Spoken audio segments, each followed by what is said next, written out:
Now, President Barack Obama has unveiled what he's called an ambitious national plan to tackle climate change. He also announced tougher cuts to greenhouse emissions from U.S. power plants than was previously expected. But as Patty Culhane now reports, it's not clear when the changes will actually be taking place. No challenge poses a greater threat to our future. An impassioned speech, part science lesson, part pep talk. U.S. President Barack Obama trying to convince the skeptical climate change is real while trying to rally the country that they can change it. We can solve this thing, but we have to get going. His warning, the current drought, floods, and long wildfire season, it's all going to get worse unless the rules change, and that is exactly what he's doing. The plan calls for coal-fired power plants like this one to reduce carbon emissions by nearly a third in just 15 years.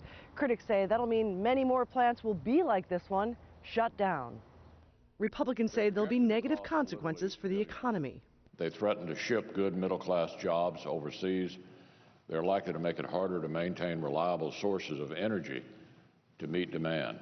The White House disputes those claims, and they're hoping that this new plan will push other countries to take similar steps as part of a UN climate pact. If we don't do it, nobody will.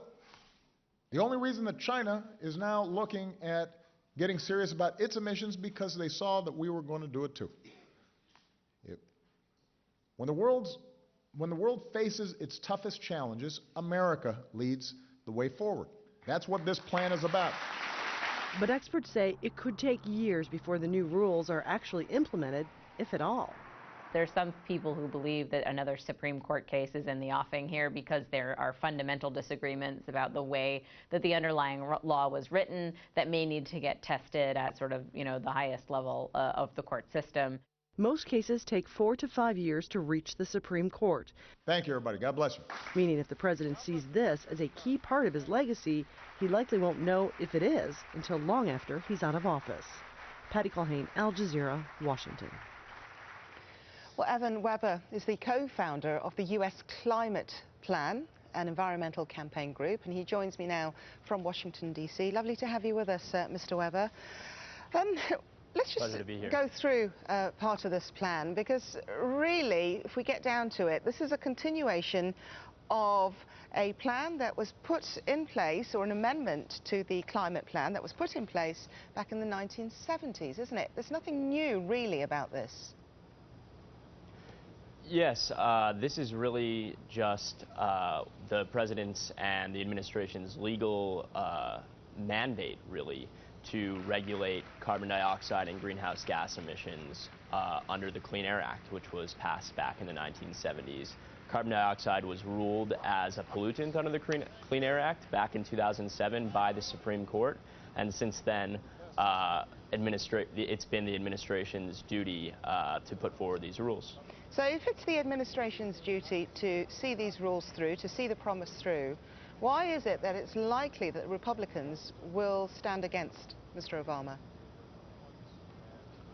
Well, Republicans in Congress right now, or most Republicans in Congress right now, are stuck in a different century and siding with the powerful fossil fuel interest and the fossil fuel lobby that is really padding their coffers to keep them in office. Now, some Republicans come from states and regions that have historically relied heavily on fossil fuel extraction like coal, but the fact of the matter is that coal has been on the decline in the United States for quite some time now, and the jobs of the future are in the industries of the future, which are renewable energy. And in fact, the solar industry, although it produces a fraction of the energy that coal currently does for the United States, has more jobs in it already today than the coal industry does, and they're better paying jobs as well. So this is really the direction that we are inevitably headed, and this rule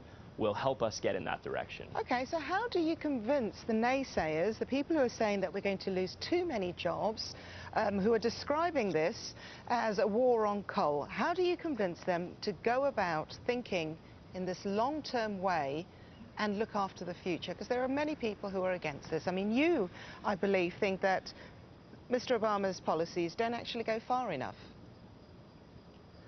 That's right. I think they don't go far enough, and actually, you know, they're being touted as a 32% reduction in emissions from 2005 levels, but if you actually do the math on that, we're more than halfway there already today. So the level of ambition presented in this rule is really a lot less than it seems, and it's really more of just business as usual and making sure that the emissions reductions that we're already seeing continue at the current rate.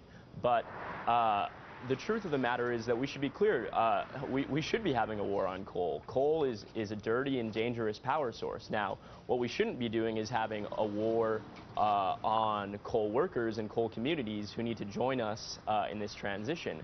And President Obama has actually put forward policies to Congress to help with that and train coal workers in the industry of the future. But that's not the conversation that Congress is willing to have right now.